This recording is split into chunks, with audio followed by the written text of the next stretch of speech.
呢次書展以希望嘅傳承者為主題，我哋通過豐富嘅書籍同埋聖物，引導我哋喺信仰嘅旅途上更加深入去認識一個大愛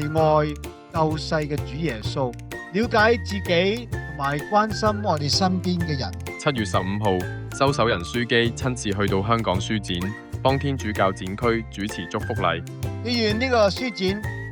唔係單單要吸引有興趣讀書嘅讀者，而係啟發信仰嘅追尋。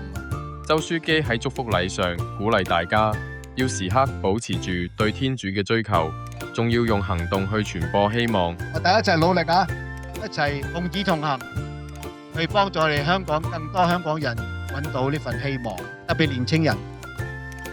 啊，同埋長者啊，長者成日講你成日忘記咗我哋咁樣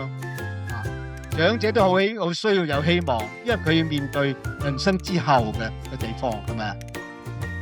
今年有好多推介好書，大家記得嚟香港書展天主教展區睇下啦，去到7月21號咋。